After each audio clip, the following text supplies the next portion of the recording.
Welcome to my channel. इतनी सी खुशी की आज के एपिसोड में दिखाया जाता है कि अन्विता अपने कैफ़े के लिए एनओसी लेने जाती है, लेकिन वो वहाँ पे विक्रांत कॉल कर रहा होता है। वो उसे इजाज़त नहीं देता, बंदे को कहता है कि इसे एनओसी नहीं देना क्योंकि मैं नहीं चाहता कि कैफ़े खोला जाए। और एकदम से मुझे समझ नहीं आती कि विक्रांत का पहले पॉजिटिव कैरेक्टर था, उसे एकदम से नेगेटिव, इतना नेगेटिव कैसे दिखा दिया गया। वो उसके बहन भाइयों का भी दोस्त था, बेस्ट फ्रेंड था, उसके पापा का भी बेस्ट फ्रेंड था, लेकिन एकदम उसे अब किसी का ख्याल नहीं रहा और बिल्कुल नेगेटिव दिखा दिया गया है। और संजय भी कुछ पॉजिटिव तो नहीं है, दरमियाना ही कैरेक्टर है, क्योंकि वो भी नहीं चाहता कि उसका कैफ़े खुले और वो कोई ना कोई उसमें पंगा डाल रहा है कि कभी उसके दोस्त की फंक्शन है और फिर वो कहते हैं कि उसमें वन डिश पार्टी है, उसमें आप खाना बना के लेके जाओ। तो अन्विता को एकदम ध्यान आता है कि मैं बिरयानी बना के लेके जाती हूँ, अनैसी वाला बंदा जो है उसे मैं बिरयानी दूंगी तो पेट के ज़रिए सारे आप अच्छे खाने के ज़रिए सब काम कराए जा सकते हैं। और वो उसे खाना बिरयानी खिलाती है तो वो बिरयानी इतना खा लेता है और मज़ेदार बिरयानी होती है कि वो एनओसी पे साइन कर देता है। और वो अन्विता खुश हो जाती है कि अब उसका कैफ़े खुल जाएगा और वो आके कैफ़े के दरवाजे पे एनओसी लगा देती है और उसकी 31 को उसने ओपनिंग करनी होती है।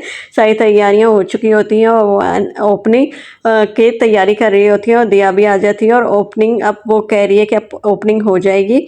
और उसके बाद दिखाया जाता है कि अन्विता की आई जो है उसको बिल्कुल गुमसुम है और फिर एकदम से उसको जो बीमारी दिखाई गई है कि अब वो चीज़ें फेंक रही है और बहुत ज़्यादा हाइपर हो गई है। तो अन्विता कहती है कि इनको अब हमें इंजेक्शन लगाने पड़ेंगे सुलाने के लिए, क्योंकि अब इसका यही हल है। डॉक्टर ने यही कहा है, इसे कंट्रोल इसी तरह किया जाएगा कि 1 हफ्ते तक हम इन्हें इंजेक्शन लगा के बिल्कुल आराम दें ताकि इनका ये हाइपर जो है वो ख़त्म हो जाए, वरना ये अपने आप को नुकसान पहुंचा सकती हैं।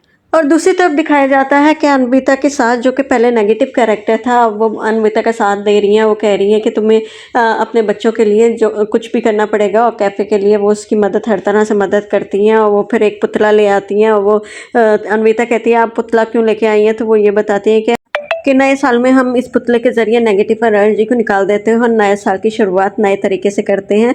तो इस तरह अन्विता को आइडिया आ जाता है कि मैं बिरयानी खिला के उस बंदे से अपने पेपर साइन करा सकती हूँ एनओसी के लिए। और ड्रामे में एक और कैरेक्टर का इजाफा हुआ है, एक लड़की आई है जो कि विक्रांत के साथ उसके ज़्यादा सीन आ रहे हैं और वो ऑफिस में चली जाती है, विक्रांत के ऑफिस में, क्योंकि विक्रांत ने उसकी हेल्प की थी और पैसे दिए थे एक बंदे को गाड़ी की जब टक्कर हुई थी। और फिर वो विक्रांत को उसके पैसे वापस करती है और कहती है कि मैं किसी के पैसे नहीं रखते, ये मेरे डेथ था, ये मैं तुम्हें वापस करने के लिए आई हूँ और मैं तुम्हारा पीछे मैंने इसीलिए किया था कि मुझे ये वापस करनी थी। और वो उसे केक देती है कि आप मैं तुम्हारे लिए केक लाई हूँ। तो विक्रांत कहता है मैं मीठा बिल्कुल भी नहीं खाता, मैंने मीठा छोड़ दिया है, मुझे शुगर है। लेकिन वो फिर भी केक छोड़ के चली जाती है। और उसके जाने के बाद जब विक्रांत खोल के देखता है केक को तो वो उसे याद आ जाती है अन्विता। वो कहती है कि अन्विता अब तुम्हारा हर काम मेरी मर्ज़ी के साथ चलेगा और मेरी इजाज़त की उसे ज़रूरत रहेगी। अब आप क्या कहते हैं, आगे ड्रामे में क्या टर्न आएगा और किस तरह ड्रामा आगे चलेगा? और इसी तरह के रिव्यू के लिए मेरे चैनल को लाइक करें, सब्सक्राइब करें और फॉलो करें।